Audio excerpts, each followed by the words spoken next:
My name is Upma Mandral, and I'm a conservation ecologist working at the intersection of research, policy, and on ground practice in India. My work has largely focused on human wildlife interactions and landscape level conservation across different regions in India. This includes my doctoral research in the Indian Himalayan landscape, where I worked on various aspects of livelihood security of forest dependent communities. It was in a protected area landscape. Currently, I am leading and contributing to a national level initiative to conserve sloth bears in India and strengthen coexistence and interface management. I'm also a working mother to a 2-year-old boy, which has been an important and grounding part of my journey in recent years.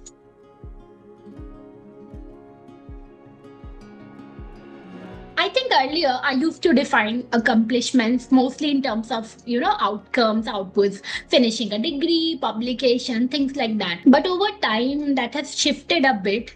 One thing I value now is the kind of trust and responsibility I have been given in my work. I've had the opportunity to lead teams, contribute to larger conservation efforts, and work across research policy. And I don't take that for granted, like, especially because it didn't always feel easy getting there. So during my PhD, which focused on human environment interactions, things didn't go as planned for a very long time. So just being able to complete that work feels like an achievement in itself. It taught me how to adapt, how to keep going, even when, when things are uncertain, and how to work closely with people in the field. So I think now I see achievement not just as what I've done, but also the relationships, trust, and resilience that built along the way.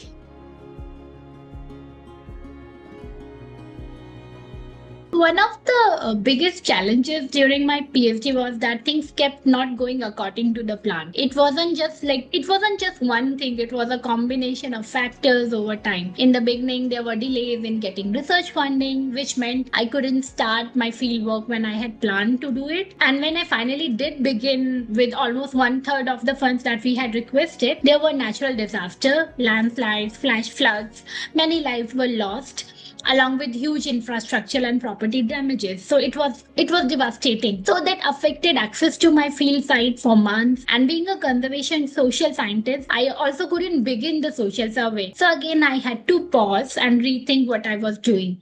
So a lot of my PhD became about adjusting, changing timelines, modifying methods, and trying to keep the work aligned with my original work goals, even when the situation kept shifting. At the same time, I was also handling multiple academic responsibilities. I didn't always had consistent guidance and mentorship. While those experiences were valuable, they also made it harder to focus on my own research, especially during important phases like analysis and writing. So and all of this together meant that my PhD took much longer than what I had expected, what I had anticipated.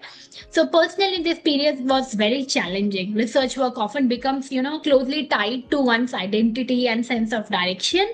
So, repeated delays and uncertainty can be difficult to navigate. There were periods of financial uncertainty as well, which added stress. And there were also times when it felt quite isolating, especially when progress was slow and it felt like others around me were moving ahead. So it affected my health, it affected my relationship with the loved ones. Over time, it did affect my overall well-being and my connection to work. Professionally, though, it pushed me to grow in ways I had not expected. I had to figure things out independently, look for funding, rethink my research approach, and make decisions with limited guidance. So I was unable to take up some opportunities at that time because I just wasn't in the right place. I wasn't ready for those opportunities. So it was very difficult. Looking back, I don't think I would describe that phase as just a setback.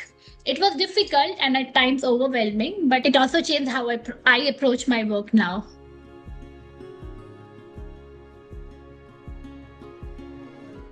For me, coping wasn't something I figured out all at once. It was more like trying different things and holding on to what helped even a little. On the practical side, I kept coming back to problem solving. When things didn't go as planned, I tried to find another way forward, looking for funding, adjusting my methods, or just breaking the work into very small steps. So sometimes the goal for the day was just to do something, anything that moved things forward. But honestly, there were days when even that felt hard. So one thing I held on to was continuous routine. Even if I wasn't very productive, I would still show up, sit with the work, and try to stay connected. That helped me not drift too far away from the work. I also learned that pushing constantly doesn't always work. So taking a step back, just pausing when I felt overwhelmed, often helped me come back with a clearer mind. People were important too. I didn't always talk about everything in detail, but even small things like asking a friend to step out for a coffee or just sit together, that made a huge difference. At some point, I also chose to seek professional support. That wasn't an easy decision, but it gave me a space where I didn't have to filter what I was feeling. And over time, I started focusing less on big outcomes and more on small progresses. Even writing a few lines felt like a win on some days.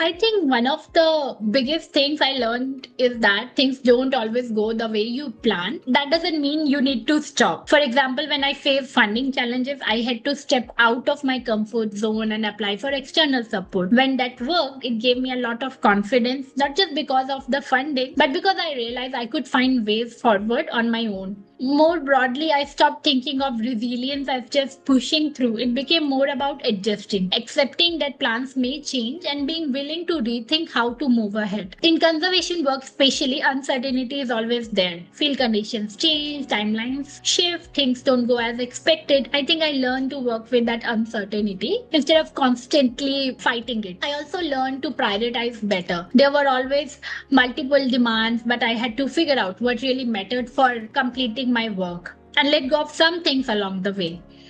And maybe most importantly, I learned that struggling doesn't mean you are not capable. Sometimes it just means you are in a difficult situation. So looking back, I don't think I would describe that phase as just a setback. It was difficult and at times overwhelming, but it's also changed how I approach my work now. I think I became more flexible, more realistic about uncertainty, and more aware that research doesn't always follow a straight path. And especially in fields like conservation, where so many things are outside your control, I've come to accept that uncertainty is part of the process. So while it was a challenging experience, it also shaped the way I work today in ways I probably didn't fully understand at that time.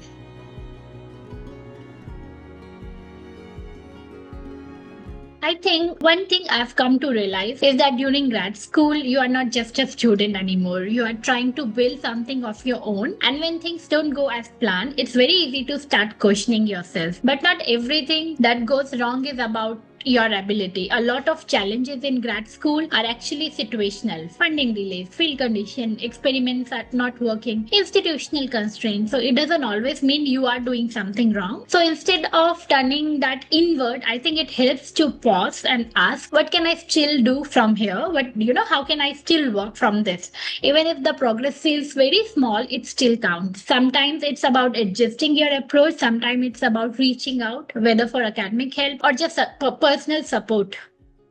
I would also say don't hesitate to ask for help. That helped me a lot. That's something many of us take time to learn, and try to stay connected to why you started in the first place. Especially in fields where the work is tied to a larger purpose that can help you keep going, even if the path looks very different from what you had planned. Another thing I've learned is that a PhD almost never unfolds the way you imagine it will. So being flexible and allowing yourself to adapt is very important. It's crucial.